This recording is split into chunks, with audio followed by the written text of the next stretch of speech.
Nursing में आप सभी का बहुत बहुत स्वागत है। आज मैं आपको थर्मल एक्सपेंशन के बारे में बताऊंगा, साथ ही साथ इसमें होने वाले कौन कौन से प्रकार होते हैं उनके बारे में भी डिस्कस करेंगे। तो सबसे पहले बात करते हैं थर्मल एक्सपेंशन, यानी इसे तापीय प्रसार कहते हैं बच्चों। तो ये तापीय प्रसार क्या होता है? जब कोई भी वस्तु है, कोई भी ऑब्जेक्ट है, उसको क्या देते हैं? हम ताप देते हैं। तो ताप देते हैं तो उसमें क्या होता है? लंबाई में या चौड़ाई में या ऊंचाई में या तीनों में या दो में या किसी एक दिशा में क्या होती है? वृद्धि। तो इसमें क्या होता है, जब किसी द्रव्य को, अब द्रव्य किसे कहते हैं इसके बारे में भी हम आपको बता देते हैं। जो द्रव्य होता है इसे अंग्रेजी में मैटर कहते हैं बच्चों। और मैटर क्या होता है? मुख्यतः आपका तीन तरह का होता है।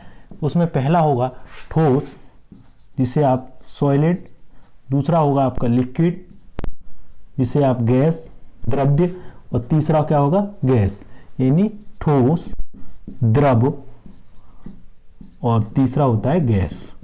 ये तीन तरह का होता है। वैसे पांच तरह का भी माना गया है, ठोस, द्रव, गैस एंड प्लाज्मा, बोस, कंडेंसेंट। इस तरह से मुख्यतः तो तीन ही प्रकार का हुआ। तो जो भी किसी भी द्रव्य को क्या करते हैं, हम ऊष्मा देते हैं, तो क्या होगा? उसमें ऊष्मा देने के कारण उसमें क्या होता है? कंपन ऊर्जा होती है, यानी वाइब्रेशन एनर्जी उत्पन्न होती है, जिससे क्या होता है? उसके अंतर्गत क्या होता है?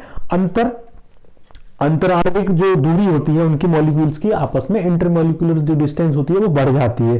जैसे वो बढ़ेगी तो द्रव्य में ये तापीय प्रसार कहलाएगा, जिसे हम थर्मल एक्सपेंशन के नाम से जानते हैं। तो सबसे ज्यादा जो प्रसार होता है वो किस में होता है? गैसों में होता है, और उसके बाद द्रव में, और सबसे कम क्या होता है? ठोसों में। तो आइए हम बात करते हैं जो ठोस होते हैं वो सॉलिड में एक्सपेंशन किस तरह से होता है, यानी ठोसों में प्रसार।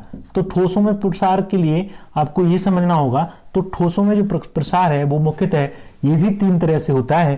पहला होता है, अगर किसी भी एक ही डायरेक्शन में हो, उसे बोलते हैं रेखीय प्रसार गुणांक, जिसे आप अल्फा से रिप्रेजेंट करेंगे, क्योंकि ये जो होता है एक ही दिशा में होता है, जिसे रेखीय प्रसार कहते हैं।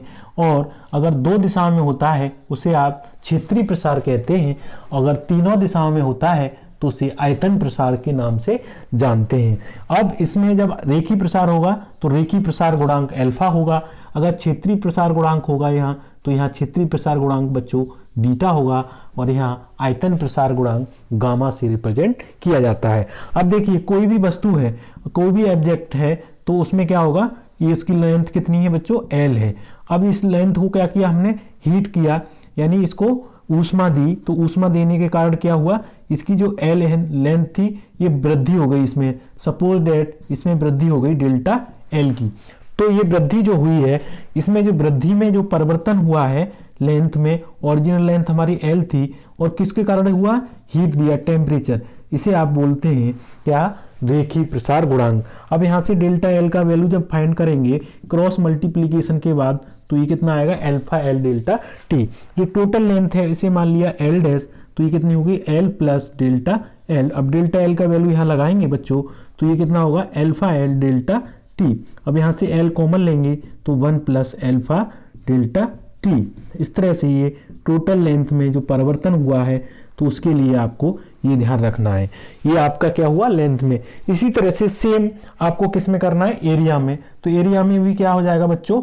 यहाँ बीटा से रिप्रेजेंट करेंगे, तो ये हो जाएगा delta A upon original area into temperature. ये हो गया क्षेत्रीय प्रसार गुणांक। अगर आयतन की बात करेंगे तो यहाँ भी कितना होगा बच्चों?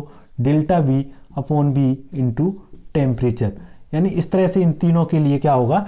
रेखीय, क्षेत्रीय और आयतन प्रसार गुणांक ज्ञात हो जाएंगे। अब आइए बात करते हैं, जो रेखीय प्रसार गुणांक होता है उसे आप अल्फा से रिप्रेजेंट करते हैं, और क्षेत्रीय प्रसार गुणांक होता है वो रेखीय प्रसार गुणांक का कितना होता है? दुगुना होता है। वहीं आयतन प्रसार गुणांक रेखीय प्रसार गुणांक का कितना होता है? तिगुना। तो इनमें आपस में जब रिलेशन बनाएंगे बच्चों, तो ये आएगा 1:2:3, यानी रेखीय प्रसार गुणांक, क्षेत्रीय प्रसार गुणांक तथा आयतन प्रसार गुणांक में आपस में रिलेशन बन जाएगा। साथ ही साथ आप अगर यहाँ से ए डैश का वैल्यू निकालेंगे तो ये हो जाएगा बच्चों ए प्लस बीटा डेल्टा टी। इसी तरह से अगर आयतन प्रसार गुणांक का वैल्यू निकालेंगे, यानी आयतन में जो चेंज आएगा उसे वी डैश के नाम से जानेंगे, तो ये हो जाएगा 1 plus gamma delta T. I hope आपको क्लियर हो रहे होंगे। तो इसमें क्या क्या रिलेशन बन सकते हैं? तो बीटा बराबर क्या हो गया? 2 अल्फा, और गामा बराबर कितना हो गया? 3 अल्फा, और गामा बराबर कितना हो जाएगा? यहाँ से